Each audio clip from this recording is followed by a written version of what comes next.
Bad Mondays. By Handyman. Chapter 15. The Color of Silence. Why the pony coughed and took in several deep breaths.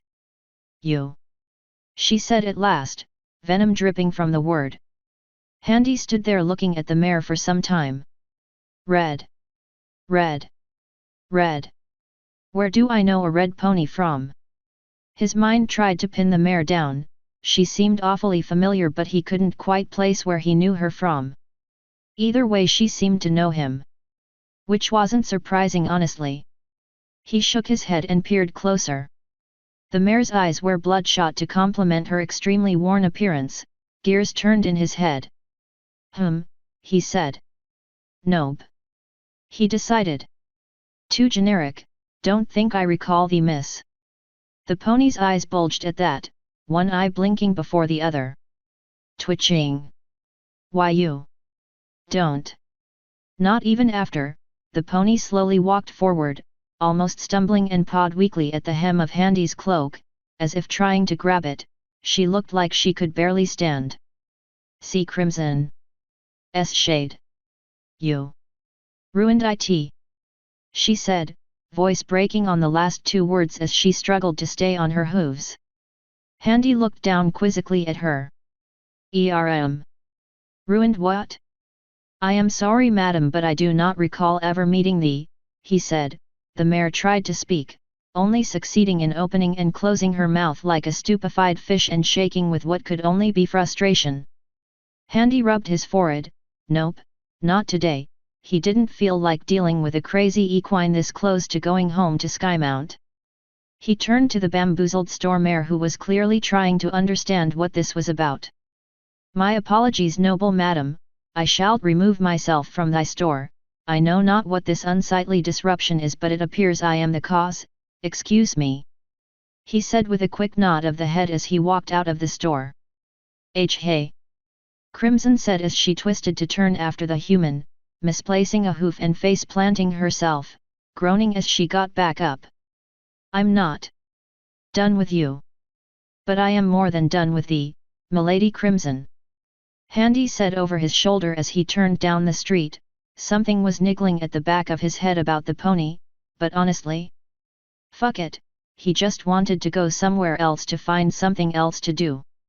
It wasn't even noon yet, so there's no chance at whiling away the day at the tavern, letting him rest, take a drink and read one of the books he bought.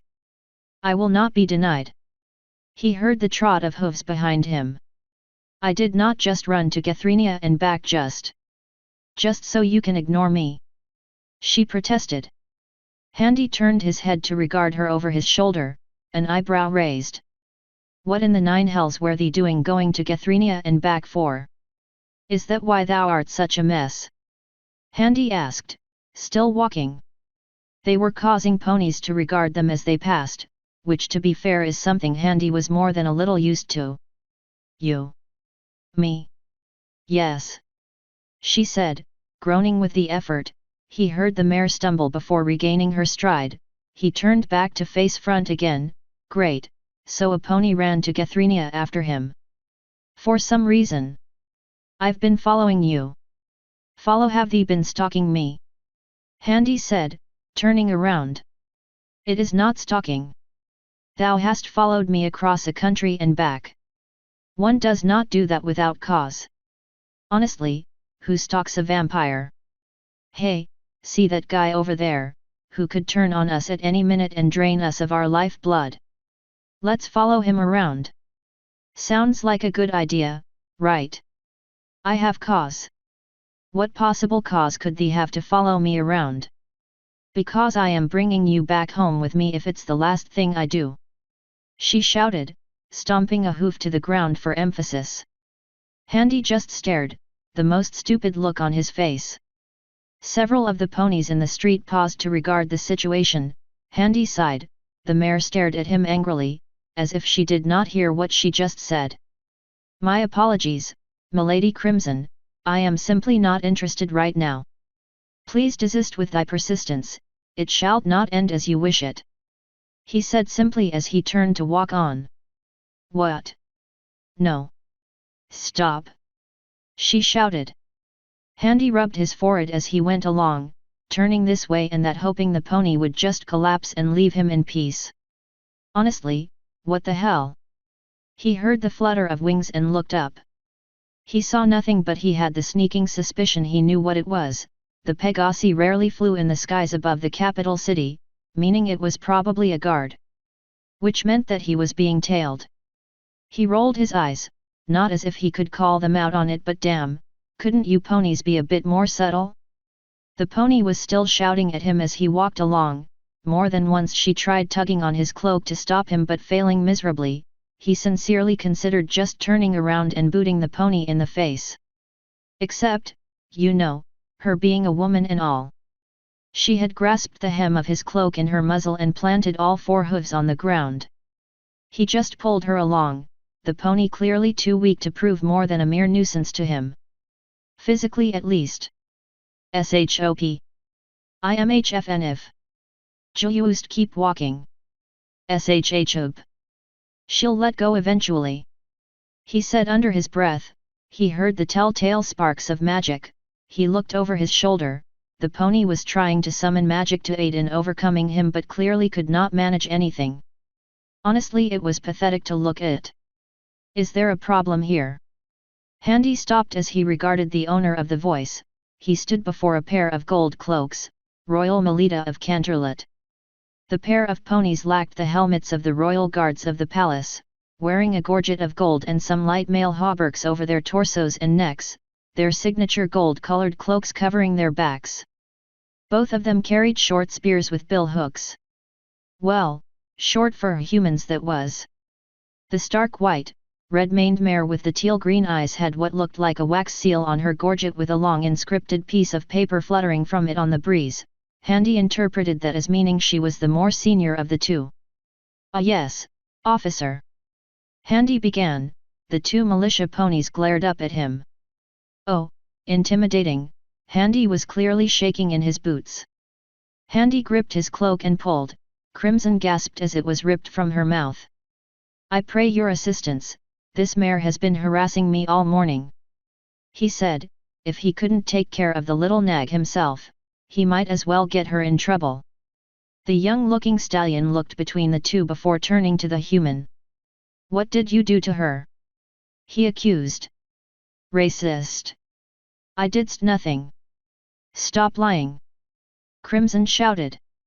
Handy turned and glared at her. "Madam, I have never seen thee before in my life." He lied, a niggling memory playing at the back of his head. "Yes you did.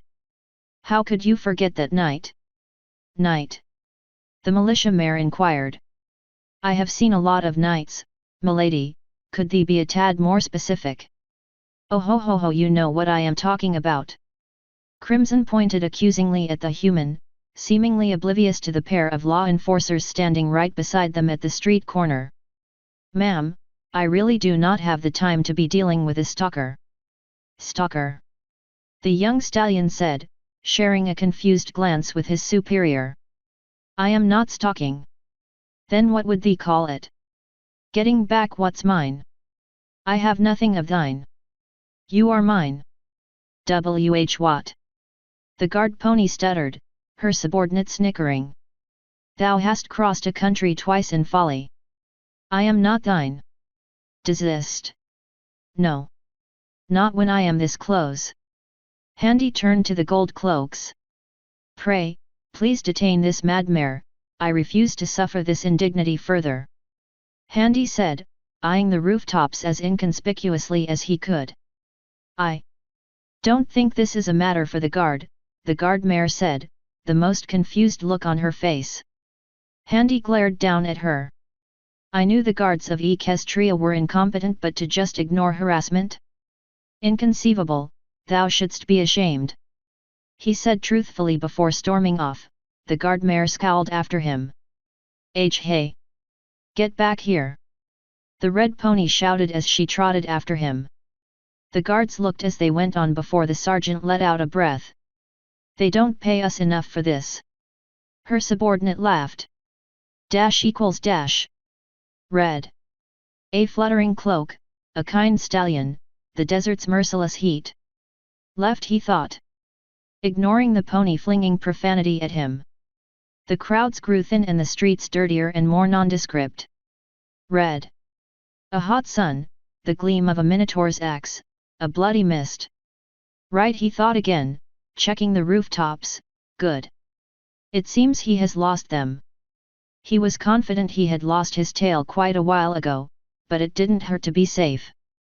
Red. A bloody mouth, the gleam of silver, the green of a living thunderstorm. This'll do, he said, opening the door to a dingy-looking tavern. There was nobody here, the tender was asleep at the counter, dead to the world, and not even the shrieking of the pony flailing at his back woke him. He reached behind the counter and lifted a key. Red. A princess study, a tattered cloak in his hands, a golden clasp.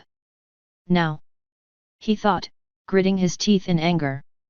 He had walked up the stairs to the rooms above, having dumped a number of bits on the counter next to the head of the sleeping bar stallion. He reached the door, number 3 as it was written on the key. The tavern was deserted, and none of the other keys were taken. He couldn't ask for a more perfect location. Are you even Eep? He had opened the door and rounded on the exhausted mare as she crested the last few steps. He grabbed her by the forelegs and hefted her into the room, closing the door with his foot. He clamped his hand over her muzzle and pressed her against the wall. You are a goddamn idiot, he hissed. The terrified mare struggled weakly, mewling something, eyes wide with shock and fear. Look at you. In that state, did you think you were in any position to take me on? After what I did on the train? Really? He glared into the eyes of the red mare. It had honestly taken him a few minutes to recall where he had seen the mare before, and when he did his blood boiled inside of him. This was the witch from the train, the pony from Pa's town. And here she was, in Canterlot, chasing after him. He supposed it was fortuitous she made the unforgivably stupid mistake of trying to accost him while she was as exhausted as she was. But he couldn't do anything about it, not there, not on the streets. He had so much he wanted to ask her, especially after the little gift Geoffrey had ever so kindly left him in his will by way of him stumbling across it. First things first, however, he had to make sure she didn't scream, so he elected to put the fear of God into the pony. You have only a few options that don't result in you dying horribly, he warned, baring his teeth. The pony struggled more, her horn flickering with light as she tried to summon the last reserves of her magic. It was clearly not enough. He pressed his left arm harder on her chest. She grunted in pain. He was disgusted with himself, but his anger refused to let go of him. This mare saw fit to attack him with a fucking elemental and an army of ghosts. He wanted to know why. He had to know. The princesses he understood, as mistaken as they were, that warranted some investigation. Either way, I'm getting fed today. The pony whimpered, but he did not soften his expression. I could just kill you here, and now, for the trouble you caused me after I saved your life in the Badlands, you ungrateful whelp. Or I can throw you to the guards. I am sure Celestia is just dying to find out what Astucia refers to, he said. The look in the pony's eyes told him he had her right where he wanted her. Or you can just tell me everything and I'll let you live.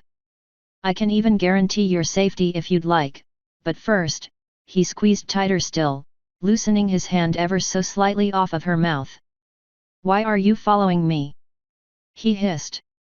Crimson took a few sharp breaths. He could tell she was contemplating screaming. He narrowed his eyes in warning and she thought better of it. I came to capture you. F for my mistress. She began, her breathing ragged, exhausted as she was and terrified by the human who had her pinned against the wall, legs dangling in the air beneath her. What mistress? Handy said, glancing about the room. No windows? Good. This tavern looked cheap. Good to see it lived up to its first impression. The pony continued to struggle weakly, but the fight was out of her. I can't say. I don't know her real name. Then what name do you know her by? Just. Mistress. It's all I ever knew her by. Not good enough, you're disappointing me here. WHEL leads the council. The council? What council? The Council of Eight. And what does this council do? Our research. Research into lost arts, lost knowledge. And what does this have to do with me? He said. She squirmed and looked away. I am talking to you, Crimson, it's in your best interests to answer me. I was in charge of a project. An experiment, it would have increased my mistress' power. Let her do what she pleased. Extort the kingdoms. What project? He demanded. We've been able to pierce the veil. See things. Like looking through heavy fog. She turned her head over to look at another corner, anywhere but the human's eyes. We saw things. Humans like you. Discussing a weapon, they appeared terrified, some were crying. A weapon, Handy mused. You saw other humans? Where? How? He demanded. Through scrying. It's old magic. Ancient, doesn't always work. And this weapon? What was it? We couldn't make out everything they said. They just said it was capable of wiping out cities. She said. Handy blinked. She couldn't be referring to. I was the best. At scrying she charged me with getting the weapon, to reach through the veil. Handy felt his blood rising in anger once more, he did not like where this was going. The pony looked down. I only knew it was a weapon, large, metal and moved at great speed. So I researched. I prepared a circle. It was costly, her eyes seemed to harden for a moment, as if recalling a bitter memory. But it was ready and I performed the ritual. I pierced the veil, reached with my magic end. I don't know. You don't know what? I don't know. It was a confusing whirlwind of energy. Couldn't focus, only grasped blindly. There was just too much. Too much, I nearly collapsed from the strain. That's when I found it. She said, looking back at Handy. A metal shape, traveling at great speed, there was a lot of energy in it.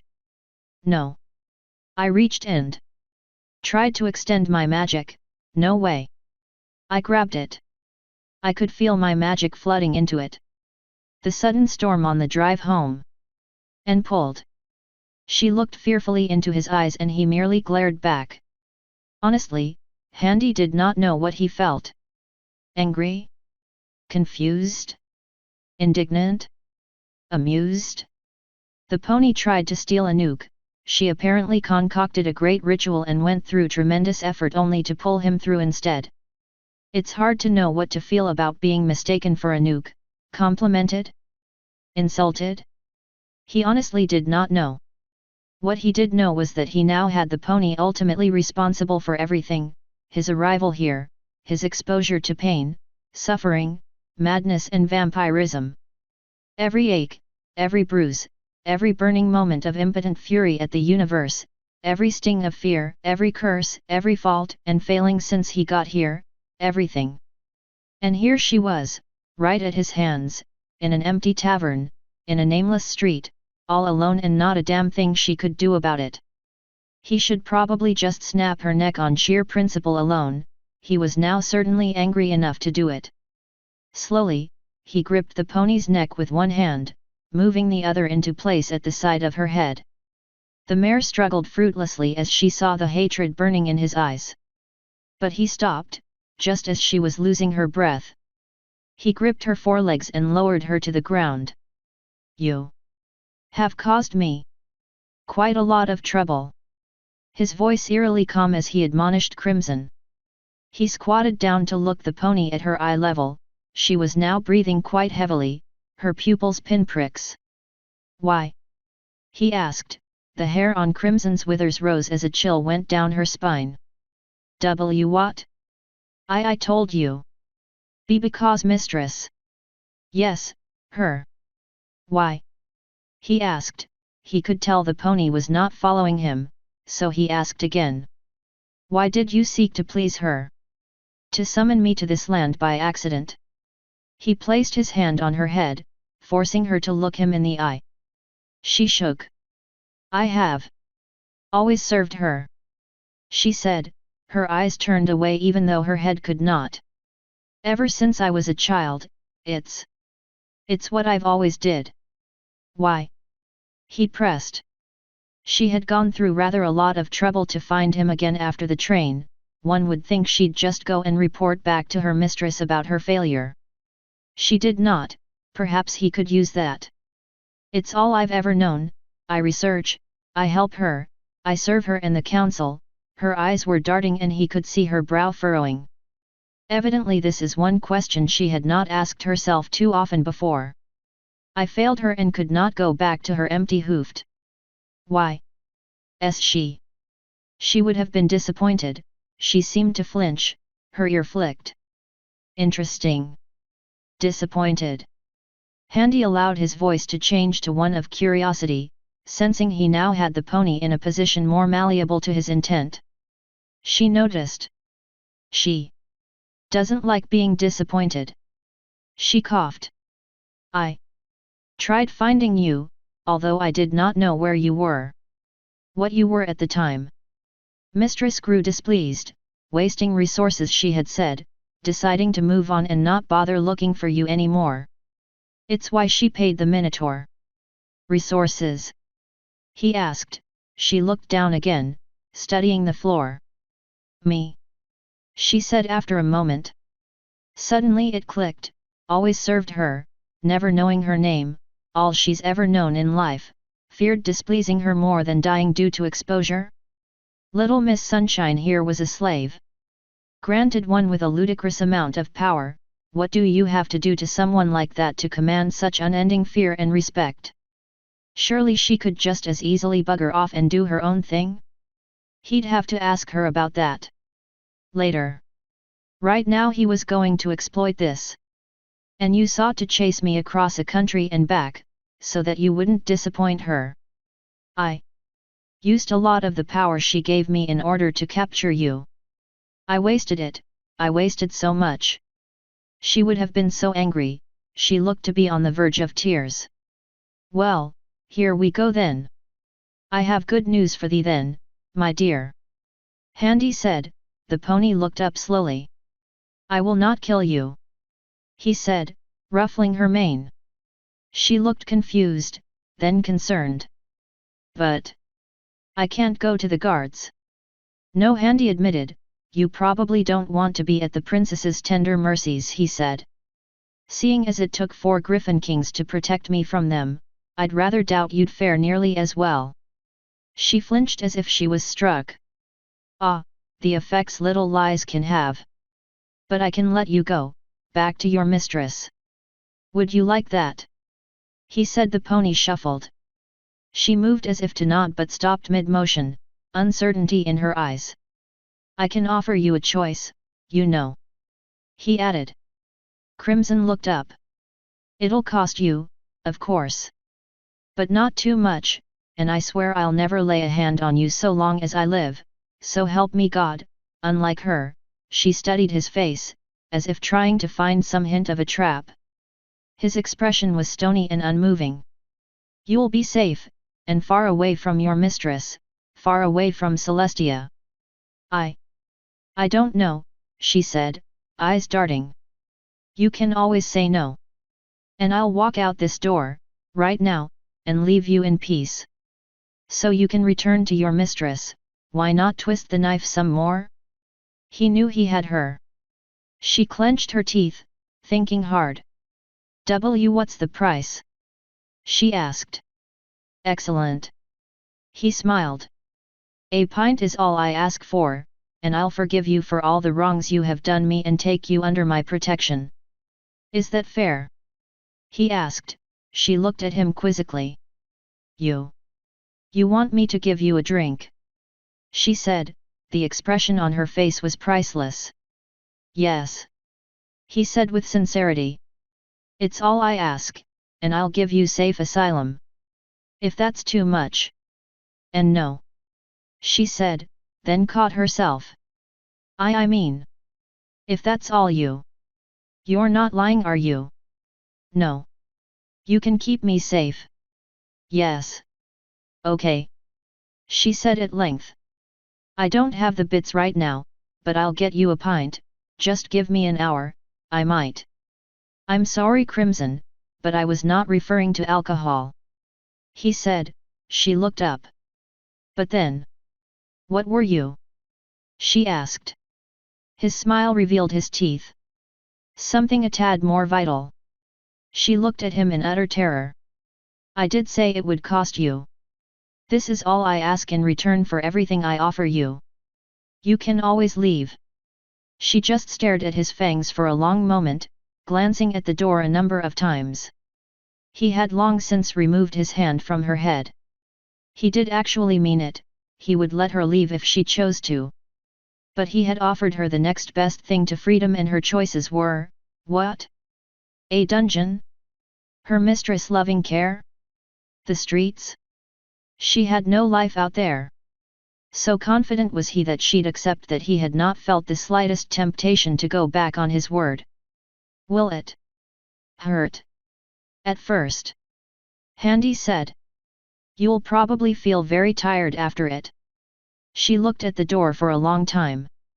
He could afford to be patient, he wasn't needed anywhere right now. She turned back and looked at him slowly. Okay, she said, shivering. He smiled and steadied her by placing his hands on her shoulders. Slowly, he moved to her neck. Scraping his fangs across her flesh beneath her fur to find the arteries, he froze as the razor-sharp tips of his fangs felt the pulse of blood course in the artery beneath them. Crimson eyed him in terror, her heart rate quickening. She eventually locked her eyes on the wall across from her and tried to brace herself as best she could. She placed a hoof against his shoulder to steady herself, her other curling against her chest defensively. The suspense was agonizing, and she briefly wondered if she had made a wise decision. He hesitated for a few seconds more before he bit down. Crimson jolted in shock and gasped at the sudden, piercing pain, feeling her blood leaving her in short, quick movements as she shuddered. The pain gave way to a strange feeling, leaving her dizzy, lightheaded, and with a pleasant buzz that drowned out the world around her. Everything felt quiet, calm. No, that was not right. She couldn't find the correct words, but she was no longer aware of the physical world around her. She was drifting away now, slowly consumed in the unfamiliar warmth of the feeling, and every care and fear she ever had vanished within it. It wasn't long until the lack of blood and lightheadedness conspired with her exhaustion, however, and she was unconscious before the end of it. ===. He felt alive. He had to force himself not to tear down the steps at blazing speed. The entire world felt like it was made of cardboard and he was a walking ball of fire. He reached the bottom of the steps and could immediately make out the detail of every aspect of the tavern. The unique dents upon the tankard half a room away, the exact number of silken strands making up the spider webs of the rafter above his head, the detail of each hair upon the sleeping bartender's head. Blithering incompetent. He had decided to come downstairs and sneak past the resting stallion. It's not as if he had any trouble with it, the way he was now, he hardly made a sound unless he consciously chose to. His worries and stresses of the past week forgotten in a fog of euphoria and energy while the rest of world stood out so clearly, so intensely. He could hear everything too. He heard the breaths of the resting Crimson in the rooms above, he heard the beating of the stallion's heart, he heard the movements of the pests and insects that infested the underside of the building, the birds resting upon its roof, the shouting couple next door, the clatter of hooves on nearby streets. It was exhilarating. It did, however, feel different. When he had taken from the thestral he felt stronger, faster, like he did now, only more so. Now everything just seemed to make sense, like he intrinsically understood the purpose of everything. Sound wasn't a consequence, it was a choice.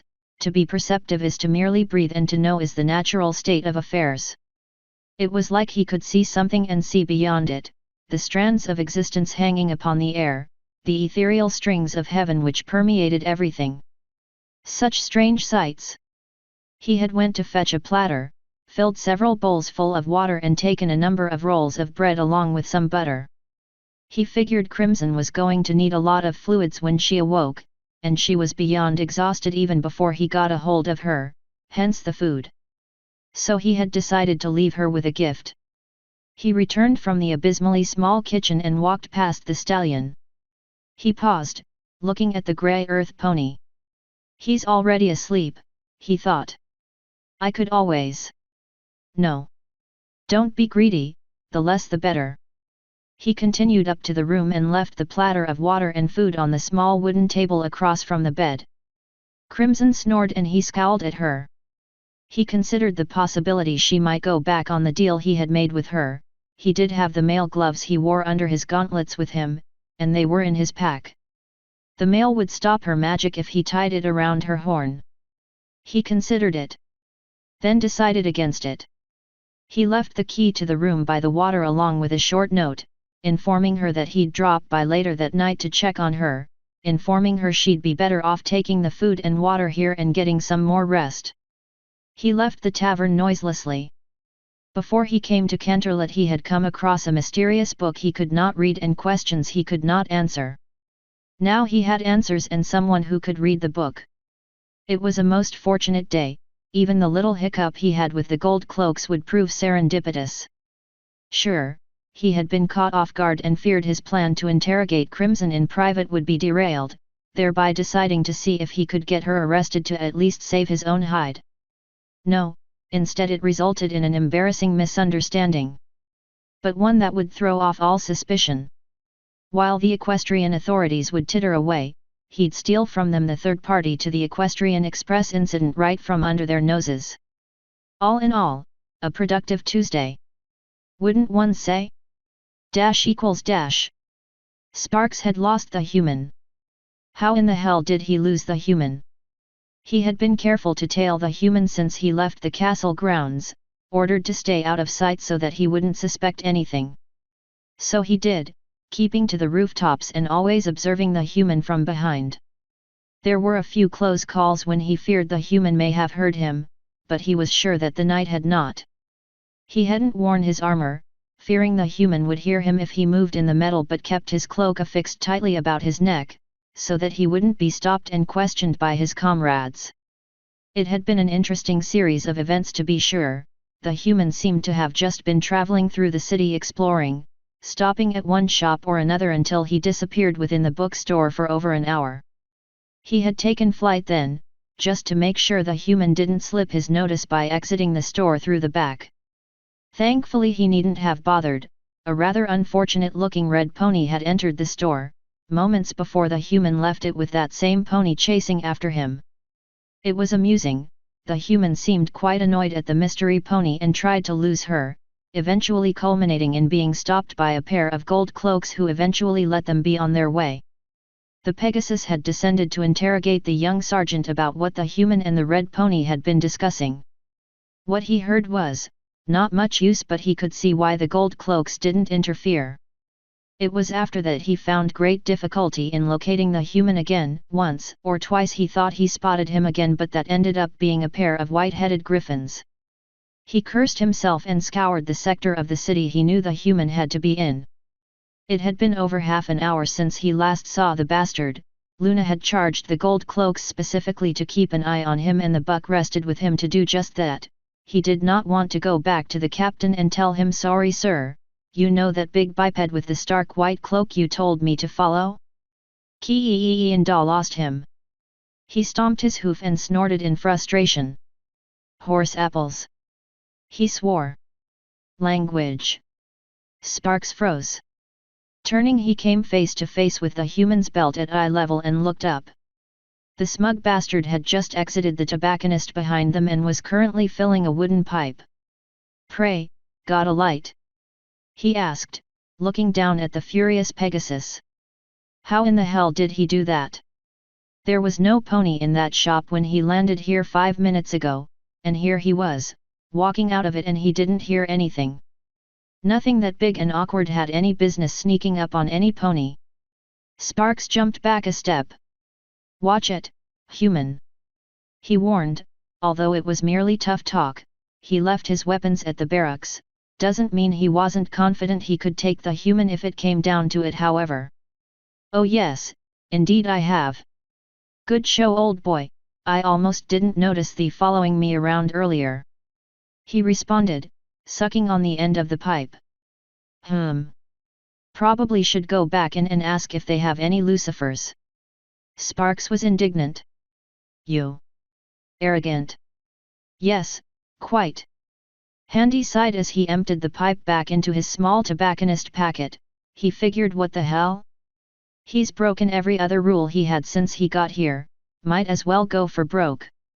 Look, their highnesses trust me about as far as they can throw me, I get that. Just a word of advice, if thou wishes to follow me, don't use a Pegasus when most in Canterlot don't fly unless they're outside the city limits, makes it really obvious you were a guard. Sparks just stamped his hoof again, thoroughly humiliated by this human. The red mare, Sparks began, where is she? What did you do with her? The nuisance who wouldn't leave me in peace? Lost her. Handy lied. Crowds are wonderfully useful for that. I don't believe you. I lost thee, didst I not? He said.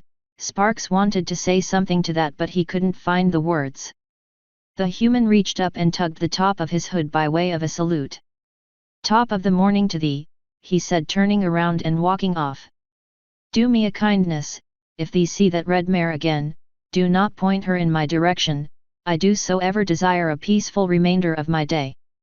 Sparks glared at the human as he walked up the street and had to remind himself his mission was to follow and observe, not kick the flank of the smug bastard. Oh, how he wished it was, however. He took to the air once more and alighted on the rooftops. Dash equals dash. Handy was overjoyed to find his buzz from that little bite was lasting quite a while. He figured he probably burned through his last vampiric high so fast because of the sheer amount of violence he suffered during the fight on the train. Either that or that particular Thestral really doesn't take enough care to himself. Hell if he knew, this was still all new to him. He took another draught of the coffee as he turned a page. It was sweet, like everything else in Equestria. He didn't mind, he normally took sugar with his coffee anyway. The case law he was currently reading the judgment of was particularly amusing. The judge's statement emphasized the farcical nature of the crime in question and argued fiercely against his peers that it was a felony and not indeed a misdemeanor. Handy had no idea what a poison joke was, but it sounded hilarious if this was the result. Well, hilarious to a certain degree. Court humor is not to everyone's tastes, as you normally have to shift through a mountain of dry dribble before you get the golden nuggets of nonsense. Pony law proved no different, except in the case of it occurring much more frequently. He was sitting at a table outside of a busy coffee shop and the ponies were kind enough to give him a wide berth, leaving a noticeable ring of empty tables in the courtyard at the front of the store. And he heard everything. It took him nearly a full hour just to learn how to tune out the ambient noise of the busy street, but he still heard a lot. It's not as if everything was loud per se, it was hard to describe. He could hear a pony whispering 30 feet away as well as he could hear the same pony as if it were sitting beside him talking normally. It added up, however, and he spent some time just sitting holding his head, willing the noise to quieten down before he killed someone. It was better now, but he had to keep focusing in order to prevent it overwhelming him. There a filly bugging her mom to buy her that new bow for her hair, there an old cobbler giving out to his apprentice, there the waitress whispering fearfully to her friend, wagons, carts, carriages, birds, mice, rats, insects, the clash of dishes, running water, the flutter of feathers and the clatter of hooves, so many hooves. He put his cup down and turned the page. Reading helped him focus. In future he was going to be careful when taking from unicorns. This was difficult to adjust to. That's roughly when he heard it, the confident trot of hooves increasing in volume, drawing closer to him, an arrogant huff, smelled like bluebells. Who in the hell washes themselves so they smell like bluebells? You there? God damn it! Handy kept looking down at his book. The pony couldn't possibly be referring to him. He noticed more people were walking slower, as if curious. That was never a good thing. I say, you there, ruffian. Nope, he can't possibly be referring to him. Human. Sigh. Handy looked up from his coffee and book. He was now looking at a surprisingly big unicorn. White fur, golden blonde mane immaculately trimmed and styled, one of those stupid faux jacket collars ponies wore around their necks instead of, you know, actual jackets. Can I be of service, good sir? Handy asked, polite as he was able. The pony somehow managed to look down at him even though, seated as Handy was, they were eye level. Yes, excellent, an appropriate attitude to adopt. The stallion began. I just wanted to see for myself the barbarians who so uncouthly caused my enforced absence from the sides of my beloved aunties. I was hoping to find the Griffin Kings, but I suppose a peasant such as yourself would do. And move over Featherbrain, motherfucker here just jacked your spot on the shitlist in 5 seconds. God damn, that has to be a record. Handy gave a light smile as he leaned back on the chair. Is that so? Handy asked. Sparks, meanwhile, was watching the scene unfold from the rooftop across from the coffee shop, his jaw agape.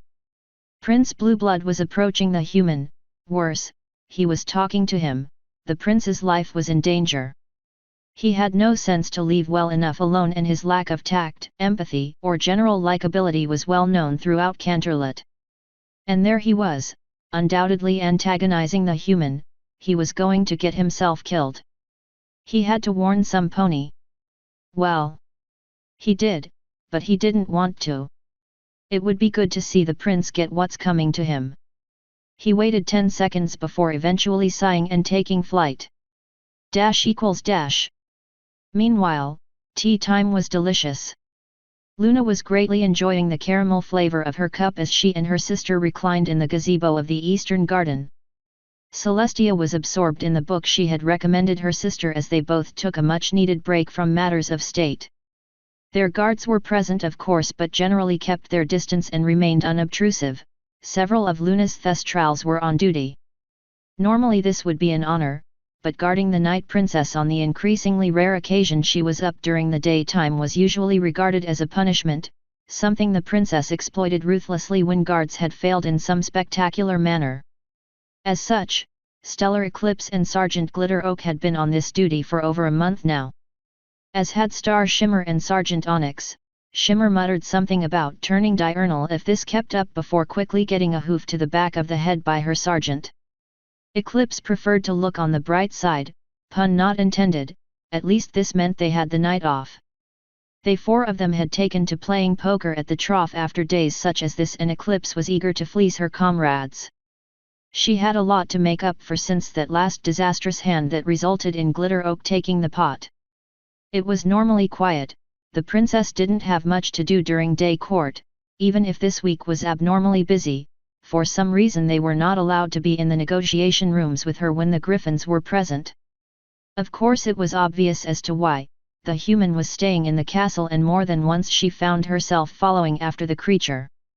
It was dangerous and stupid, she knew, but the temptation was quite persuasive.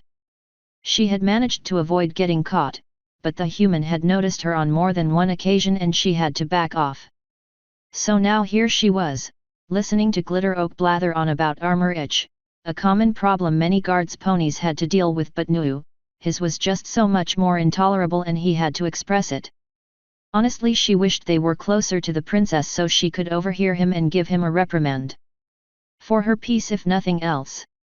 She stood there, tuning out his droning, shifting the weight of the spear in her foreleg, when the gold cloak landed in the garden. Out of my way, I need to speak to the princesses. The young Pegasus said. Well, that got Everpenny's attention. 2 of the Dawn Guards were holding the gold cloak back before Luna's voice cut across the garden. All is well. The princess said, getting up from her reclining position. Celestia looked up as she left the gazebo. Let the young militia stallion through. She ordered, the day guards backed off and the gold cloak trotted over and bowed before the princess. Eclipse and the other night guards drew closer to their princess as she approached the Pegasus. Celestia walked up behind her sister. "What doth thee have to report?" Luna beckoned. "Sister?" Celestia asked. Luna gave her a light smile before turning back to the gold cloak. "Forgive me, princess, I followed the human as I was ordered." Sparks said. Celestia raised an eyebrow at her sister. Luna ignored her. She'd explain later. "He has not done anything so far, but I fear he might well do so," he said. "And thee didst not think to remain watching him in order to prevent such violence?" Luna demanded, looking sternly down at the stallion. "Forgive me, Highness. But it is who the human may do violence to that required your urgent notification. I informed some nearby guards to watch the situation." "Who?" Celestia asked. "Who is the human going to attack?" "It does not matter. We must act at once. Each one of our citizens is precious and we will not allow the filthy humans' foul appendages harm a hair upon their manes." The last words were emphasized by an increasing use of the royal canterlet voice as Luna cracked a flagstone with a stomping hoof. The guards winced, particularly the Thestrals with their sensitive hearing. "It's Prince Blueblood," Sparks said, fearing the princess. There was a pregnant pause as silence fell on the garden, broken only by the chirp of a bluebird flittering between the treetops. Luna turned to her sister. "Perchance we could overlook this one? Just this once?" Celestia looked at her sister. "Tempting though it is to leave him to his fate, he is our nephew, so we can't just leave him to the human's mercy," she said with a sigh. "Why not?" Luna asked. Celestia began to speak, but closed her mouth, thinking hard for a minute. "Just Luna, please." Celestia put a hoof to her forehead. "Soldier, why would the prince be in danger from the human?" she asked. "Because he's talking to him," Sparks answered. "Yeah, that'd do it," Eclipse thought to herself. Celestia seemed to groan internally. "All right. And I was so enjoying this little break," she said at last with a breath. "Worry not, sister, I will take care of this," Luna said. Celestia looked at her. That was a tempting offer. She really did not want to be anywhere near Blueblood today. Forget about the human. "Are you sure?" Celestia said. Luna nodded firmly and Celestia relaxed. "Thank you, but I want you to take some of my day guards with you however," Celestia added. Eclipse and the others winced, knowing full well that was directed at them. Luna eyed her guards for a second before assenting to her sister's suggestion. "Come!" she shouted. "We hath a villain to stop. The human or Blueblood?" Glitter Oak murmured the question to Onyx, who shrugged. The princess took flight and her night guards with her, along with the 4 day guards and the gold cloak, leaving Celestia alone in the garden. She looked around, seeing she was alone and smiled. Cantering back to the gazebo, she levitated a small hole in the floor open and lifted out a bottle of the icy, secret compartment. She poured the wine for herself and went back to reading the book Luna had given her. Or rather, the terribly trashy, romance, penny dreadful she was actually reading behind the book. A part of her felt guilty, just a tad. It really should be her taking care of the issue. However, she then reminded herself that Luna had complained about not being able to do much when she had to get up during the day and realized this was a blue blood problem and promptly decided she didn't give 2 pony feathers as she sipped at her drink. == 68. 62. And I could not believe the hassle I got when the guards refused me access to the palace gardens. Really now, me? Because beasts like you and those dreadfully filthy griffins were there giving my dearest aunties so much unwarranted grief and denying them the privilege of basking their favorite nephew in their attention. 59. 58. Gotta hand it to you, you're ascending the list pretty fast. Handy had been sitting there, being talked at by the pony he had since learned was Prince Blueblood, apparently a nephew of the princess's, which was currently the only thing preventing him from being reduced to a red smear on the ground. That and the wicked-looking spears of the gold cloaks watching them from across the street. He felt his eye twitch. It's not that he had not dealt with pretentious nobles before, they were all over the place in Skymount. But even the worst of them, the foppiest of fops, generally had some use to them or some other redeeming qualities, even if they did not have a function at court. Even those who had nothing to them other than the fact they were related to some backwater noble could be redeemed, Clipwing for example. This prince, however. Handy was having a hard time thinking what the princesses used him for. He is a prince, perhaps he's served in the military? An officer perhaps? Handy mused. He looked the prince over. No, those hooves are far too well maintained, he's never had to do any face work in his life, nothing about his stance suggests any discipline. Perhaps he's just a jumped-up functionary with delusions of grandeur. He thought to himself as the pawns before him droned on about the various terrors and hardships of his life caused by the griffins and, because he happened to be closer at the time, Handy. You cannot comprehend the distress it causes me to be so far removed from my beloved petunias for so long. 47. And the fuck is a petunia? Handy was not the best at botany. He twitched, he heard a lot of flapping wings in the distance. Please let that be griffins, he begged as he listened on. Only one pair of wings was big enough to be taken as a griffin, the rest were noticeably smaller, he sighed. Great. Ponies, he listened to more of the prince's complaints, barely ever getting a word in edgewise, not that he'd have anything civil to say to the good prince. Perhaps he's only being kept around until the princesses can marry him off for a political gain, would explain why they bother to keep him around if he's always like this. Can't imagine any prospective heiress would ever be tempted to. He took a sip of his coffee and stopped. It had gone cold and tasted foul. He was going to just keep blue blood on number 47 of his list, but his horseshit had cost him a rather enjoyable coffee. Congrats, fuckwit, you are now 10 places higher on the list. His hand shook as he placed the cup back on the table, his rage was now barely contained. I can only imagine what you were like as a child, whatever whore's son. The chair flew back so hard it shattered as it collided with the iron guardrail as the table cracked under the force of the hammer blow. Handy had stood up and drew his hammer so fast the stallion before him barely had time to get another word out before he was shocked into silence. The human was shaking with undisguised rage and his face was an ugly mask of hatred and malice boring into the prince's soul. Stop! A voice thundered above them. It was Handy's first experience of the royal cantorlet voice at full volume. The ground shook with the force of the voice as ponies prostrated themselves before their princess, and Prince Blueblood fell to his flanks in confusion at the sudden change of circumstances, so lost he was in his self-absorbed rant. Handy didn't even flinch, glaring murder into Blueblood's eyes. There was a thud as the princess landed, magical force exaggerating the impact. Handy was aware of over 9 Pegasi in the air above him, likely with weapons trained on him, not counting the 2 gold cloaks on the ground and the 5 more he could hear galloping down a nearby street.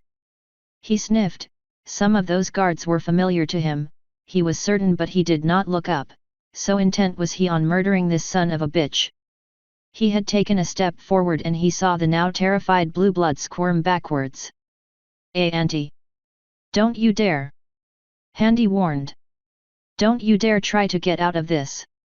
Take responsibility for your words. His voice was as ice. If you cannot speak as a man should, then at least die like one. Human, you will desist. The princess warned, still shouting as she came nearer. The force of the voice was enough to make Handy give pause and consider his footing should he actually bring his hammer down on this wretch's skull. He did not care for the guards above and around him, he could deal with them, but this one had to die. I will do no such thing. Handy responded, not even looking at the princess in that same calm tone. I demand his life in recompense. He heard more wings, larger ones, approaching in the distance. Several of the guards turned to address the new threat. The gold cloak reinforcements arrived, several of them had long crossbows with large trigger guards, and others had large spear hafts with an odd long bell shape at their tips, with sharp iron protrusions attached to their underside. Almost like Bayon. Wait. The prince backed up, managing to get back to his feet but bumping against the guardrail, trapping him. The princess used her magic to try to restrain Handy. His cloak snapped wildly as blinding light flashed from beneath his jacket. Luna blinked in surprise. Handy glared at her for a moment before turning back to the stallion. "What's going on here?" A griffin demanded, in the red, black and gold of the High King's colors, Sir Gleaming Edge if he recalled correctly. The griffins remained in the air with their swords and halberds drawn. There was now a rather disconcerting number of armed spectators to the drama unfolding on the ground. "This is no concern of thine," Luna said. Pointing an accusing hoof at the griffins, the gold cloaks with the ranged weaponry changed the direction of their aim from Handy to the airborne targets. More of the griffins arrived, including the King's Goldtooth and Thunderstorm alongside their guards. Something was niggling at the back of Handy's mind, begging him to stop this madness before he does something everyone will regret. He was already too far gone, however. "Handy! Oh look, a wild Joachim appeared." Handy didn't even bother to look up. The prince was whimpering like a foal who scuffed his knee as the human loomed over him. Doubtless, as he took another step closer, the guards would already be upon him had they not the griffin's intervention to worry about. "Handy, whatever he did, it's not worth it." The bird tried to reason. He didn't speak. The arm holding his hammer shook with his sincere desire to brain the pony before him. It raised slightly as he slowly overcame whatever part of him was inhibiting his anger. A crack of thunder shattered the tension and suddenly a silence befell the courtyard louder than any tempest.